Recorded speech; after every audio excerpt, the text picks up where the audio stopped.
আল্লাহ তাবারাক ওয়া তাআলা বলছেন তোমরা একমাত্র আমার ইবাদত করো ইল্লা ইয়াহু, তারপরে পরে ওয়াবিল ওয়ালিদাইনি ইহসান, মাতা পিতার সাথে সৎ ব্যবহার করো। ইম্মা ইয়াবলুগান্না ইনদাকাল কিবরা আহাদুহুমা আও কিলাহুমা ফালা তাকুল লাহুমা উফফিউ, তাদের দুইজনের মধ্যে একজনকে পেয়ে তাদের উপরে শব্দটা বলিও না। যে শব্দটা কেমন, চলেন আপনাকে কয়েকটি বাক্য দিয়ে বুঝিয়ে দিই শব্দটা কেমন।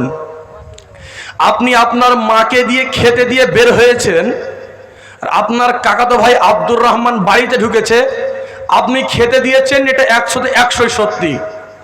আপনার কাকাতো ভাই আব্দুর রহমান বাড়িতে ঢুকেছে, তখন আপনার মা বলছে বেটা তোর কাকাতো ভাই খেতেই দেয় না, আর আপনি খেতে দিয়ে বেরিয়েছেন, এটা 100তে 100 সত্য। তখন কি করবেন? 1 নম্বর পয়েন্ট। 2 নম্বর পয়েন্ট, যেটা আমাদের সমাজে বেশি ঘটে, আপনার মাকে যদি আপনি 500 টাকা দিয়ে দেন ফল খাওয়ার জন্য, আপনার বিবির মুখটা বাংলার 5 হয়ে যায়, মুখটা টেরা হয়ে যায়। আপনার মাকে 500 টাকা দিয়েছেন আপনি ফল খাওয়ার জন্য, আপনার মা সেই টাকা আপনার বোনের বাড়ি পাঠিয়ে দিয়েছে। আপনার বিবি খবর পেয়েছে, রাত্রে ঘুমিয়ে আপনাকে বলছে হাগো আব্দুর রহিমের আব্বা, তুমি তোমার আম্মাকে খেতে দিলে ফল খাওয়ার জন্য টাকা, তোমার আম্মা সেই টাকা তোমার বোনের বাড়ি পাঠিয়ে দিল, সেই টাকা তোমার বোনের বাড়ি পাঠিয়ে দিল। তখন আপনি কি করবেন? 2টি পয়েন্ট, উত্তর নিন। আল্লাহ বলছেন উফিউ, তোমরা শব্দটা বলিও না। আপনার মা মিথ্যা কথা বলছে, এটা 100তে 100 সত্য। আপনার মা আপনার মিথ্যা কথা বলছে, 100তে 100 সত্য। আপনার মাকে আপনি বলছেন মা আমি আপনাকে এখনই খেতে দিয়ে বের হলাম, আর আপনি আমার কাকাতো ভাই আব্দুর রহমানের সামনে বলছেন আমি খেতে দিইনি, মানে এ কথা বললে তাহাজ্জুদ পড়ে জান্নাত পাবেন না। আপনার মা বোনের বাড়ি টাকা পাঠিয়ে দিয়েছে, আপনি বলছেন মা আপনাকে আমি ফল খাওয়ার জন্য টাকা দিলাম, আপনি টাকা আপনার বোনের বাড়ি পাঠিয়ে দিলেন, মানে এ কথা বললে তাহাজ্জুদ পড়ে জান্নাত পাবেন না। কি বলবেন? কাউলান করিমা, নরম নরম ভাষায় কথা বলতে হবে।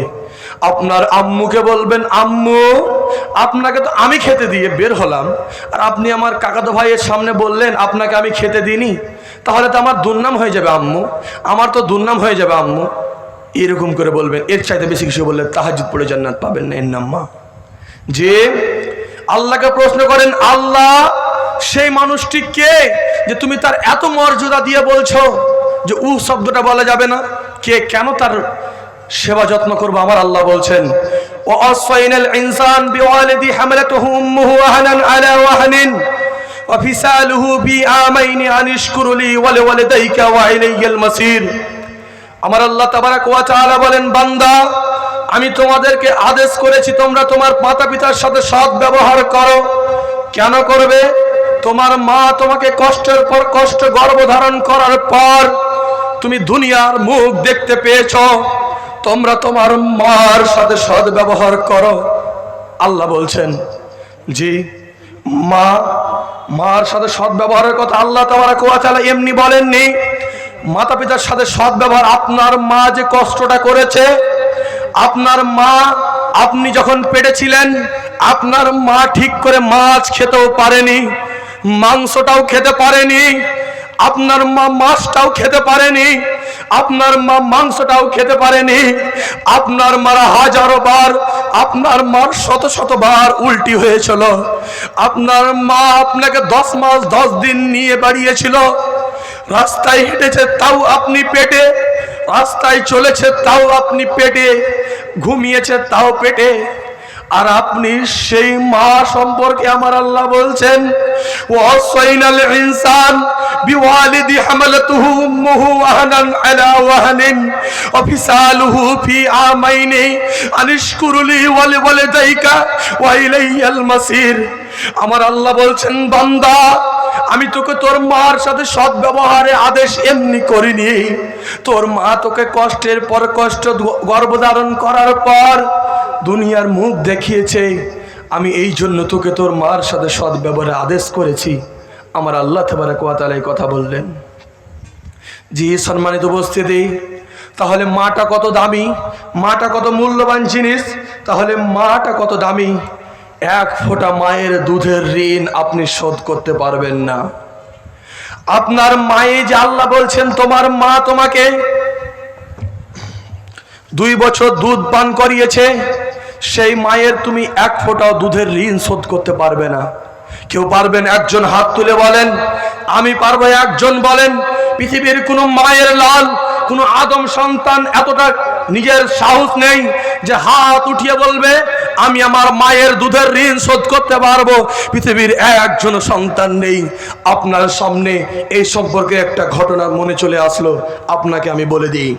জি সম্মানিত উপস্থিতি, হযরত উমর রাদিয়াল্লাহু তাআলা আনহুর যুগে একজন ব্যক্তি হজ করতে আসবে মক্কা মুকাররমা। মক্কা মুকাররমা হজ করতে আসবে। তার চাচাকে বলছে, ভাইকে বলছে, আমি যাব মক্কা মুকাররমা হজে, আমার জন্য দোয়া করিয়েন। সর্বশেষে বুড়ি মা জীর্ণ শীর্ণ হয়ে বসে আছে। মাকে গিয়ে বলছে, আম্মু আমি আল্লাহর ঘর জিয়ারতে চললাম, আমার জন্য দোয়া করেন। মাকে বলছে, আম্মু আমি আল্লাহর ঘর জিয়ারতে চললাম, আমার জন্য দোয়া করিয়েন। সন্তান মাকে কথা বলছেন যে আমি আল্লাহর ঘর জিয়ারতে চললাম। মা তখন সন্তানকে কাঁদু কাঁদু কণ্ঠে বলছে, বাবুরে আমারও যে মন চাইছিল, আমারও যে দিল চাইছিল আল্লাহর ঘর দেখার, আমারও মন চাইছিল, আমারও দিল চাইছিল আল্লাহর ঘর দেখার। ছেলে তখন মাকে পিঠের সাথে বেঁধে নিয়ে ইয়ামান থেকে আসলো মক্কা মুকাররমা হজের জন্য। হজের যাবতীয় কাজ শেষ করার পর আরাফা গেল, মিনা গেল, মুজদালিফা গেল।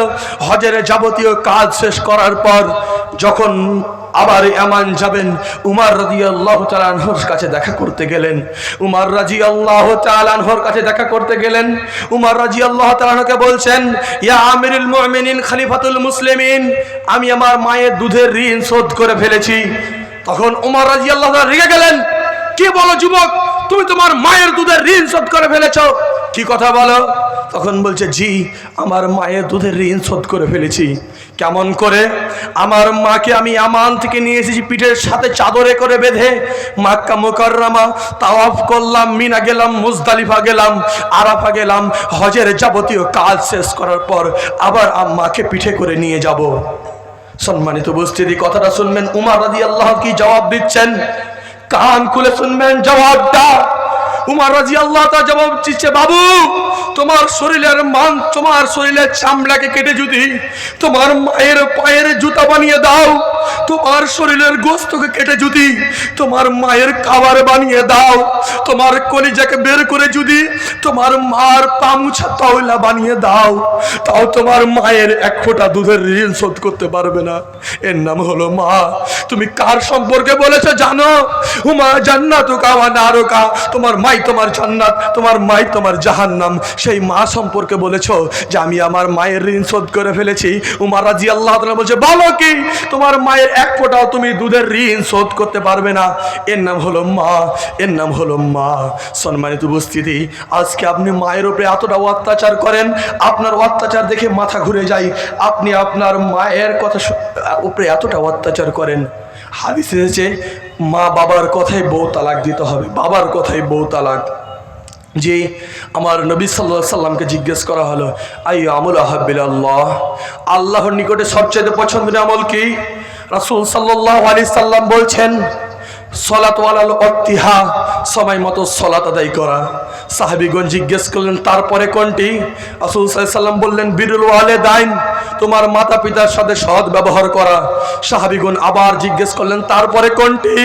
রাসূল সাল্লাল্লাহু আলাইহি সাল্লাম বলছেন, জিহাদ ফিস সাবিলিল্লাহ, আল্লাহর রাস্তায় জিহাদ করা। অত্র হাদিস তার স্পষ্ট বুঝতে পারলাম যে আল্লাহর রাস্তায় জিহাদ করার চেয়েও নিজের পিতামাতার সাথে সৎ ব্যবহার করা উত্তম। জি মুরব্বী সাহেব, আমি আপনাকে বলতে চাইছি, আল্লাহর রাস্তায় জিহাদ করা চাইতো নিজের পিতামাতার সাথে সৎ ব্যবহার করা উত্তম। এ কথা আল্লাহ নবী বলেছেন। সম্মানিত উপস্থিতি, একজন যুবক এসে বলছেন, ইয়া রাসূলুল্লাহ, ইয়া হাবিবাল্লাহ, এই আল্লাহর রাসূল, এই আল্লাহর রাসূল, আমি জিহাদে যেতে চাই। রাসূল সাল্লাল্লাহু আলাইহি সাল্লাম জিজ্ঞেস করলেন, তোমার মা কি বেঁচে আছে? রাসূল সাল্লাল্লাহু আলাইহি সাল্লাম জিজ্ঞেস করলেন, তোমার মা কি বেঁচে আছে? সাহাবী বললেন, জি হ্যাঁ। রাসূল বললেন, তুমি তার সেবা করোগা, তুমি তার সেবা করোগা, তার পায়ের নিচে তোমার জান্নাত। বলে আলহামদুলিল্লাহ। মাকে ভালোবাসেন না? বলেন আলহামদুলিল্লাহ। যারা দাঁড়িয়ে আছেন বিরক্ত হচ্ছে নাকি? ভাই একটু শুক্রিয়া, একটু দয়া করে বসেন ভাই। যারা দাঁড়িয়ে আছেন একটু বসে যান, মহাব্বতের সাথে বলছি বসে যান। বায়ান ঠিক আছে তো ইনশাআল্লাহ? সকলে সকলে ইনশাআল্লাহ। যতক্ষণ থাকবো আপনারা থাকবেন ইনশাআল্লাহ। সম্মানিত উপস্থিতি, যে কথাটা বলছিলাম যে মা আল্লাহ রাসূল সাল্লাল্লাহু আলাইহি সাল্লামকে জিজ্ঞেস করা হলো সবচাইতে আল্লাহর কাছে পছন্দের আমল কি? রাসূল বললেন কলা সালাতু আলা ওয়াক্তিহা, সময় মতো সালাত আদায় করা। যে আমল সম্পর্কে রাসূল বলছেন কাল কিয়ামতের করে সর্বপ্রথম সালাত সম্পর্কে জিজ্ঞেস করা হবে। যার সালাত গ্রহণ করা হয়েছে তার অন্য আমলগুলি গ্রহণ করা হবে, যার সালাত গ্রহণ করা হয়নি তার অন্য আমলগুলি গ্রহণ করা হবে না। সেই আমলের পরে পরে স্থান দিচ্ছেন কিসের? বিরুল ওয়ালিদাইন, তোমার পিতা মাতার সাথে সৎ ব্যবহার করো। সময় মতো সালাত আদায় পরে পরেই তোমার পিতা মাতার সাথে সৎ ব্যবহারের আদেশ আল্লাহ রাসূল নিজেই দিয়েছেন। সম্মানিত উপস্থিতি, আপনাকে আমি কি দিয়ে বুঝাবো? রাসূল সাল্লাল্লাহু আলাইহি সাল্লামকে জিজ্ঞেস করলেন একজন রাসূল, একজন বালক এসে জিজ্ঞেস করছেন ইয়া রাসূলুল্লাহ মান আহাক্কুন নাসু বিল হুসনি সাহাবাতি, আমার কাছে সবচেয়ে সৎ ব্যবহার পাওয়ার যোগ্য কে? রাসূল বললেন কালা উম্মুকা, তোমার মা। সাহাবী আবার জিজ্ঞেস করলেন তারপরে কে? রাসূল বললেন কালা উম্মুকা, তোমার মা। সাহাবীগণ আবার জিজ্ঞেস করলেন তারপরে কে? রাসূল বললেন কালা উম্মুকা, তোমার মা। সাহাবী একবার নয় দুইবার নয় তিনবার জিজ্ঞেস করলেন, চতুর্থবারে বললেন তোমার বাবা। অত্র হাদিস দ্বারা স্পষ্ট বুঝতে পারলাম যে প্রথমে মায়ের স্থান। চলেন আপনাকে একটা বাস্তব ঘটনা বলে দিই। আব্দুল খালেক শরীয়তপুরি হাফেজাহুল্লাহ ঘটনাটা বলেন, আপনাকে ছোট্ট করে ঘটনাটা বলে দিই। বাংলাদেশে একদিন শেখ নৌকা পাড়ি দিচ্ছিলেন, গাড়িতে ছিলেন, একটা অ্যাম্বুলেন্সের ভিতর থেকে আওয়াজ আসছে আম্মু আম্মু আম্মু, আমি আম্মুর কাছে যাব, দুধু খাবো। একটা বাচ্চা অতি জোরে চিৎকার করে কাঁদছে, অতি জোরে চিৎকার করে কাঁদছে, আম্মু আম্মুর কাছে যাব, দুধু খাবো। শেখ বলছেন আমি গাড়ির কাছে গেলেন, গাড়ির কাছে যাওয়ার পর গাড়ির কাঁচটা গ্লাসটা নামালেন, ছেলেটি কাঁদছে আর বলছে আমি আম্মুর কাছে যাব, আমি দুধু খাবো, আমি আম্মুর কাছে যাব, আমি দুধু খাবো। সেই বাবার এই জায়গাতে কামড়, এই জায়গাতে কামড়, এই জায়গাতে কামড়, অনেক জায়গাতে কামড়ের দাগ, সেই দাগ, এবং বলছে আমার আম্মুকে তোমরা কাঠের বাক্সে ভরে রেখেছো কেন? তোমরা আমার আম্মুকে কাঠের বাক্সে ভরে রেখেছো কেন? ছেলেটি বারবার কাঁদছে, বাপ তখন অজর নয়নে কাঁদছে। বাপকে মৌলানা জিজ্ঞেস করছে আপনি কাঁদছেন কেন? সেই বাবা তখন বলছে মৌলানা সাহেব আপনি আর বলিয়েন না, গত রাত্রে আমার এই সন্তানের মা মারা গেছে। আমার এই সন্তান, ছোট সন্তান দুধু খাবে, 2 বছরের বাচ্চা দুধু খাবে। বলছে আমি বলছি ওর মা বেঁচে নেই। মৌলানা দেখেন আমার কানটা কাটা, হাতটা কাটা, পেট বুকটা কাটা, এত জায়গা কাটার কেন দাগ? বলছে আমার সন্তানকে আমি যখনই বলছি তোমার আম্মু বেঁচে নেই, তোমার আম্মু মারা গেছে, আমার সন্তান বারবার কামড় দিয়ে দিয়ে আমার গোস্ত উঠিয়ে নিচ্ছে, বারবার কামড় দিয়ে আমার সন্তান গোস্ত উঠিয়ে নিচ্ছে। তখন সেই হুজুর বলছে, ব্যক্তি বলছে হুজুর আপনি আমার ছেলের জন্য দোয়া করেন যেন আমার ছেলেটাকে আল্লাহ সবুর দান করেন। বাপ কতটা মন, বাপের মন কাঁদছে, ছেলে কাঁদছে, বউ কফিনের ভিতরে কাফনের বাক্সে, ছেলে কাঁদছে সে আর মায়ের জন্য। পিছনে 2টি ছোট্ট ছোট্ট মেয়ে বসে কাঁদছে আম্মু আমি দাদি বাড়ি যাচ্ছি আম্মু, আর তুমি কি আমার মাথার চুলে চিরুনি করে দিবে না আম্মু? তুমি কি চিরুনি করে দিবে না আজকে? তুমি না প্রতিদিন আমাকে চিরুনি করে দাও, তুমি না প্রতিদিন আমাকে চিরুনি করে দাও, আজকে তুমি আমাকে চিরুনি করে দিবে না আম্মু? তুমি আমাকে চিরুনি করে দিবে না? মেয়েটি বারবার কাঁদছে। মৃত্যু মা কি সারা দিবে? কথা বলেন, মৃত্যু মা সারা দিচ্ছে না। তখন শেখ বলছে আল্লাহর কাছে দোয়া করি, এই দোয়াটা আমার পৃথিবীর সব আল্লাহ রাসূল এমনি 3 বার মায়ের কথা বলেনি। আল্লাহর কাছে আমি একটা দোয়া করি, আল্লাহ পৃথিবীর সব বাবা মারা যাওয়ার আগে তুমি মাকে নিও না, আগে বাবাকে নিও তারপরে মাকে নিও। কারণ একজন বাবা যদি মারা যায়, মা তার ছেলেদেরকে বুকে বেঁধে নিয়ে রাখতে পারবে, বুকে বেঁধে নিয়ে জীবনটা কাটাতে পারবে, ভিক্ষা করে হলেও খাওয়াতে পারবে। একজন সন্তানের যদি মা মারা যায়, একজন সন্তানের যদি মা মারা যায়, বাবা দ্বিতীয় স্ত্রী নিয়ে আসবে। বাবা যখন দ্বিতীয় স্ত্রী নিয়ে আসবে তখন পরিস্থিতি উল্টে যাবে, তখন আপনার ছেলেটা সম্মান পাবে না। আল্লাহকে বলি আল্লাহ পৃথিবীর সমস্ত বাবা মারা যাওয়ার আগে তুমি তাদের মাকে নিও, তুমি তাদের মাকে নিও। মা যে কি জিনিস, মা যে কি স্বাদের জিনিস, যার নেই বাপ তাকে জিজ্ঞেস করিয়েন মাটা কি জিনিস, মা যে কত মধুর জিনিস, মা যে কত দামি জিনিস। যার নেই তাকে জিজ্ঞেস করিয়েন। মাকে আপনি বাড়ি ঢুকবেন, আজকে জালসা থেকে বাড়ি ঢুকবেন, জালসা থেকে বাড়ি যাওয়ার সময় দেখবেন সকলেই ঘুমিয়ে গেছে, কেউ আপনার জন্য জেগে নেই, কেউ আপনার জন্য জেগে থাকবে না। বাড়ি ঢুকে গেটটা যখনই খুলবেন দেখবেন একজন বুড়ি মানুষ বসে আছে। সারা পৃথিবীর মানুষ ঘুমিয়ে গেলেও, সারা পৃথিবীর মানুষ ঘুমিয়ে গেলেও একজন মানুষ ঘুমায় না, সেটা কে? সেটা হলো আপনার মা, সেটা হলো আপনার মা। সেই মা সম্পর্কে রাসূল বলছেন, 3 বার বললেন তোমার মা। এখন বর্তমান অবস্থা, বাবাকে নিতে চাই কিন্তু মাকে নিতে চাই না। বাবার জমির ভাগ পাবে কিন্তু মায়ের জমির ভাগ পাবে না, তার জন্য বাবাকে নিতে চাই, মাকে নিতে চাই না। দুঃখজনক ঘটনা। আপনাকে কি বলবো, মাগো তোমার মতো লয় না কেহ আমায় বুকে টানি, আঁচল দিয়ে মুছে না কেউ আমার চোখের পানি। মাগো তোমার মতো লয় না কেহ আমায় বুকে টানি, আঁচল দিয়ে মুছে না কেউ আমার চোখের পানি। মাগো তুমি চলে গেলে আমায় একলা রাখিয়া, কেমনে মাগো থাকবো তোমায় এই জীবনে ভুলিয়া। এর নাম মা। জি সম্মানিত উপস্থিতি, রাসূলকে বললেন আমার কাছে সবচেয়ে সৎ ব্যবহার পাওয়ার যোগ্যকে? রাসূল বললেন তোমার মা। সাহাবীগণ আবার জিজ্ঞেস করলেন তারপরে কে? রাসূল বললেন তোমার মা। 3 বার মার করার পর 4র্থবার বাবার কথা বলেছেন। মা অত্যন্ত দামি জিনিস, মা অত্যন্ত দামি জিনিস। বাবার মূল্য কত, বাবার মূল্যটা কত আপনাকে বাবার মূল্য সম্পর্কে বলে দিই। বাবার মূল্য অত্যন্ত বেশি। বাবার মূল্য কত? একজন আপনাকে আমার এই ইন্ডিয়ার মুর্শিদাবাদ থানার কোনো একজন আলেমের ঘটনা। আলেম সাহেবের 6টা ছেলে। প্রথম ছেলে যে ছোট ছেলেটা তিনি হলেন বুখারী পড়া মৌলভী সাহেব, বড় আলেম। রাসূল বড় আলেম, তার বাবার স্ত্রী মারা গেছে, বাবা বৃদ্ধ মানুষ। চাচারা বসেছে বাবাকে কে কদিন খাওয়াবে। এক অপরে আলোচনা হচ্ছে তুই কয়দিন খাওয়াবি। তখন গ্রামের মানুষ বলছে পালি খাওয়া বাবাকে। 6 জনের মধ্যে 5 জন রাজি পালি খাওয়াতে। মৌলভী সাহেব বলছে আমি খাওয়াবো না। মৌলভী সাহেব ভালো না খারাপ একবার সকলে কথা বলেন। বলছে বাবাকে খাওয়াবো না। ভালো না খারাপ? একটু উত্তর দেন, বলেন ভালো না খারাপ? খারাপ বলছেন। জি। মৌলভী সাহেব উত্তর শুনে আপনার দিলটা চমকে যাবে।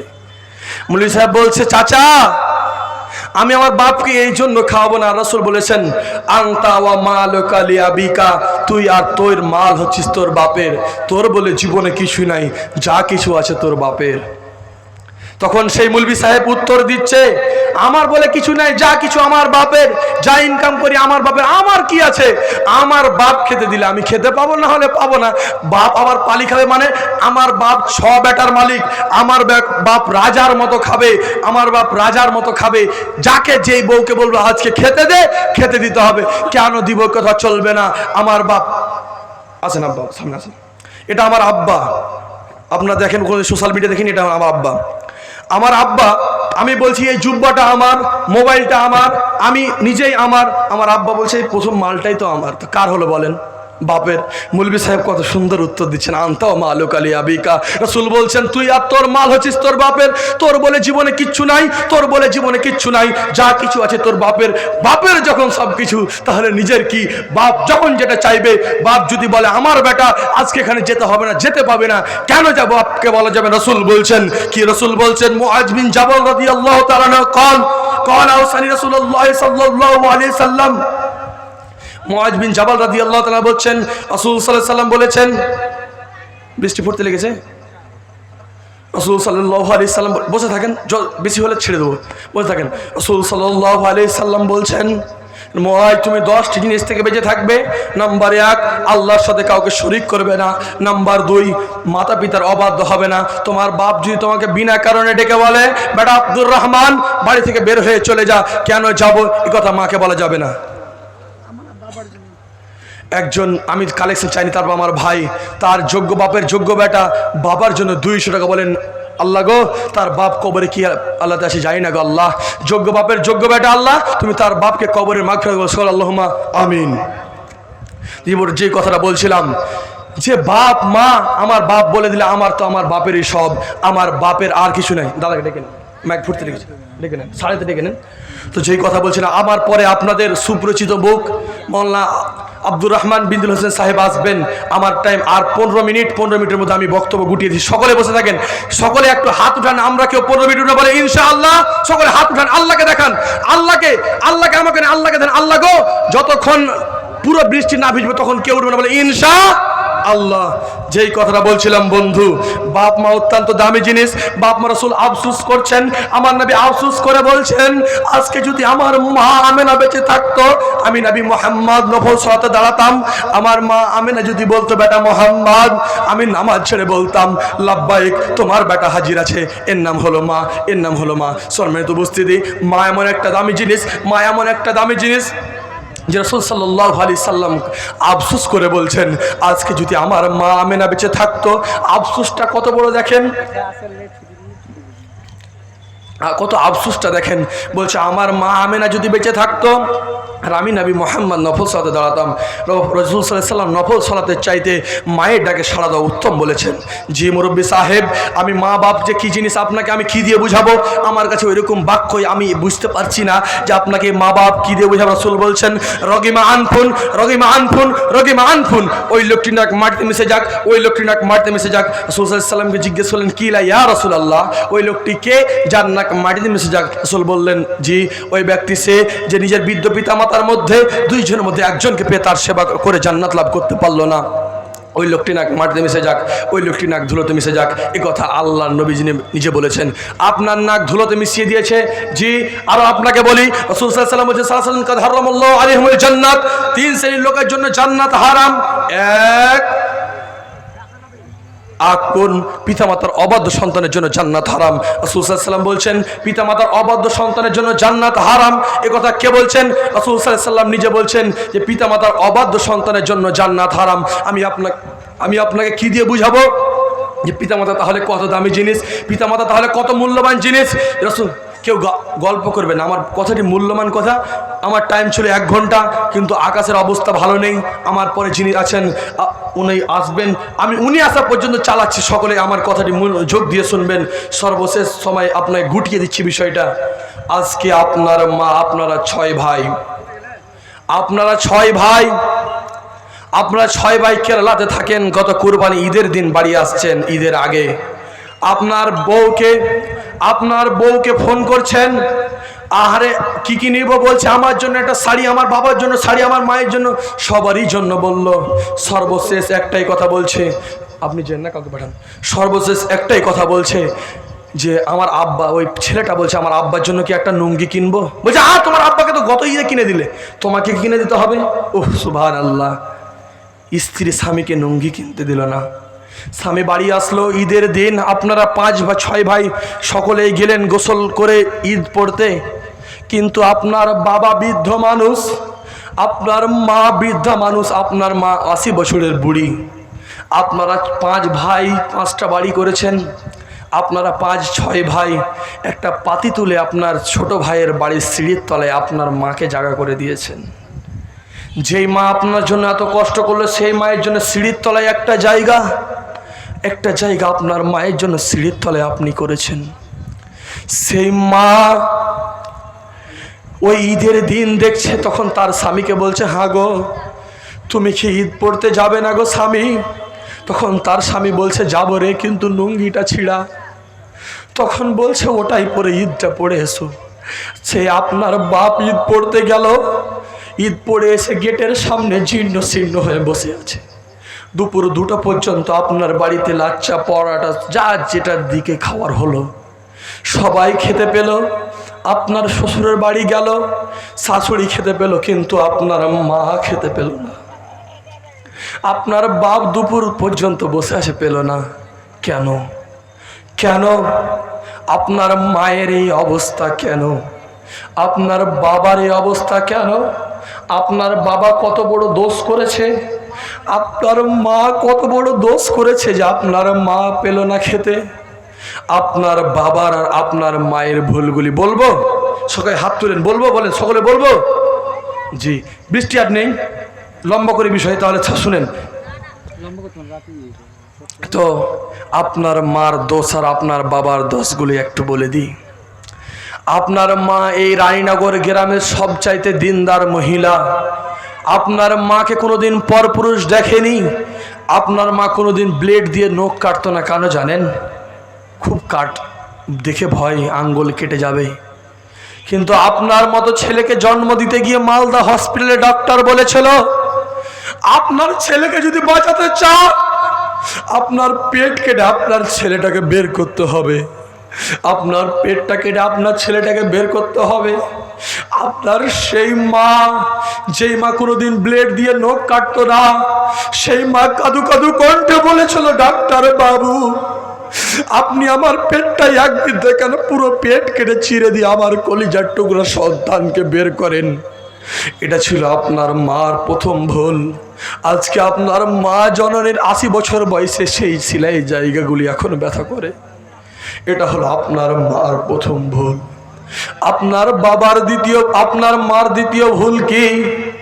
আপনার মা এত পরহেজগার মহিলা, আপনার মাকে কোনোদিন পরপুরুষ দেখেনি। কিন্তু আপনার মতো সন্তানকে জন্ম দিতে গিয়ে মালদা হসপিটালে ডাক্তারের সামনে পুরো উলঙ্গ হয়ে বিবস্ত্র হয়ে আপনার মতো সন্তানকে জন্ম দিয়ে, সেটা হলো আপনার মার দ্বিতীয় ভুল। আপনার মার তৃতীয় ভুলটা কি? আপনার মার হাঁটু পর্যন্ত কালো কুচকুচে চুল। আপনার মতো সন্তানকে জন্ম দিতে গিয়ে মালদা হসপিটালের বেডে রক্তেই জমাট ধরে গিয়েছিল। রক্তেই চুল, কালো কুচকুচে চুল রক্তেই লাল হয়ে গেছিল। সেটা ছিল আপনার মার তৃতীয় ভুল। তার জন্য আজকে আপনার মার এই অবস্থা। স্যার এখানে চলে আসেন। আপনার মার চতুর্থ ভুলটা কি? আপনার নানির বাড়ি মনে করেন মালদা। আপনার নানির বাড়ি মনে করেন মালদা। আপনি আপনার নানির বাড়ি যাচ্ছিলেন। আপনার নানির বাড়ি যেতে যেতে রাস্তায় আপনি বারবার দুধু খাবো বলছেন। আপনার মা তখন বলছে, বাবুরে আমি তো দিনদার মহিলা, একবার বুক ঢাকছে পিঠ, দুধ দিচ্ছে না, দেখছে আমার ছেলের কচি নালীটা আটকে আসছে। তখন আপনার মা দ্বিধাবোধ না করে পর্দাটা হটিয়ে আপনাকে দুধ পান করিয়ে, সেটা হলো আপনার মার প্রথম ভুল। তার জন্য আজকে আপনার মা অবস্থা।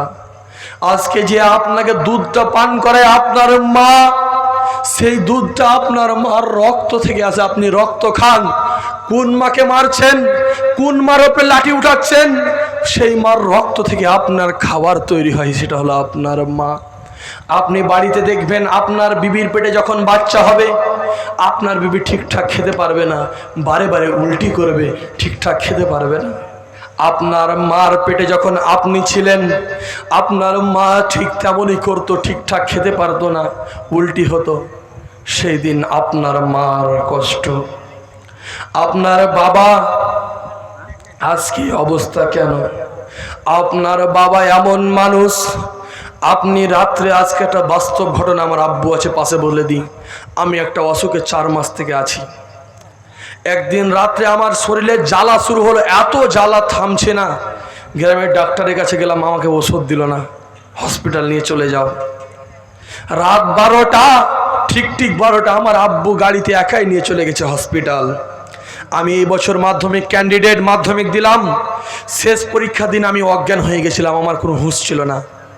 আমার আব্বু, আমি যখন অফিসে বসে আছি, আমি ততক্ষণ কাঁদছিলাম না, চুপচাপ বসেছিলাম। আমার আব্বু অফিসে ঢুকেই আমাকে জড়িয়ে ধরে কাঁদতে লেগেছিল। সেই দিন আমার আব্বুর কান্নাটা বুকে লেগেছিল। হাইরে আব্বু দামি জিনিস, বাপ যার নেই তাকে জিজ্ঞেস করিয়েন। কাঁদতে লেগেছিল আমার বাবা।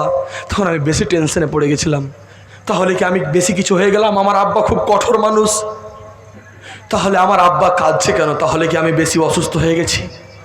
সেই দিনটা আমার এমনভাবে কেটেছিল। আপনার বাবার ভুলগুলি বলবো।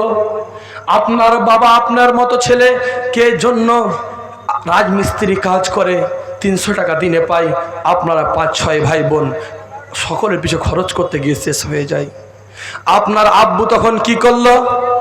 টিফিনের 5 টাকা করে বাঁচিয়ে আপনার মা ফোন করে বলছে, হাগো আমাদের সোহেলের জন্য পোশাক লাগবে। আমার আম্মু আব্বুকে বলল, আব্বু বলছে ঠিক আছে রে। আমার আব্বু প্রতিদিন 5 টাকা করে বাঁচিয়ে 150 টাকা দিয়ে একটা পোশাক কিনলো। সেটা হলো আমার আব্বুর প্রথম ভুল। তার জন্য আজকে আব্বু খেতে পেল না। আব্বুর ভুলটাকে আব্বু কোনো দিন নিজের জন্য খাই না, খেতে বসলে আব্বু ভালো খাই না আমাদের খাওয়াই। আপনার আব্বুর ভুল কি? ভালো না খেয়ে আপনাকে খাওয়িয়েছে, এটা হলো আপনার আব্বুর ভুল। জি, আজকে কোন আব্বার ওপরে লাঠি উঠান, কোন বাপের ওপরে লাঠি উঠান? বাপ কি জিনিস? যাদের বাবা নেই তাকে জিজ্ঞেস করিয়েন, আমার আব্বুকে জিজ্ঞেস করিয়েন। যাদের নেই তাকে জিজ্ঞেস করিয়েন। বাপটা যে কি জিনিস, কি মূল্যবান জিনিস। প্রোগ্রামের সফরে থাকি, কতবার যে ফোন হয়, জালসা যখন যাই কতবার ফোন, ফোনের ওপরে ফোন, ফোনের ওপরে ফোন, ফোনের ওপরে ফোন। আমি আব্বুকে বলি, আপনি এতবার ফোন করেন কেন? আমি তো এই তো কুমারগঞ্জে উঠলাম, এই তো শামসিটে উঠলাম, বারবার ফোন, প্রতি স্টেশন পেরোতে পেরোতে ফোন। আজকে মরে যদি যাই আমার আব্বুর, কালকে যতই জালসাই থাকে, মাসের মাস, বছরের বছর, একজন মানুষও ফোন করার থাকবে না। আমার কলিজার মানিক বাড়িতে নেই, একজনও থাকবে না, কেউ থাকবে না। এটা আমার আব্বু করে, আপনার আব্বু করে। আব্বু করে না? এই কয়টা করে কি না?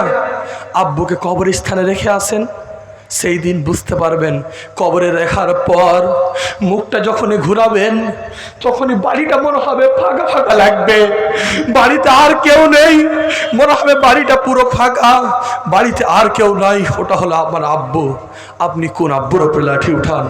কোন আব্বুর ওপরে লাঠি উঠান? মা হারা কি যন্ত্রণা আমার আব্বুর সামনে বলতে চাইছিলাম না, তারপরে বলে দিই। মা না থাকা কি বিষ? আমাকে জিজ্ঞেস করিয়েন। আজকে 16 বছর বয়স, 17 হয়ে গেল। মা বলে কি স্বাদ, মা বলে কি ইন্টারেস্ট, মা বলে কি মজা, এখন পর্যন্ত আমি পাইনি।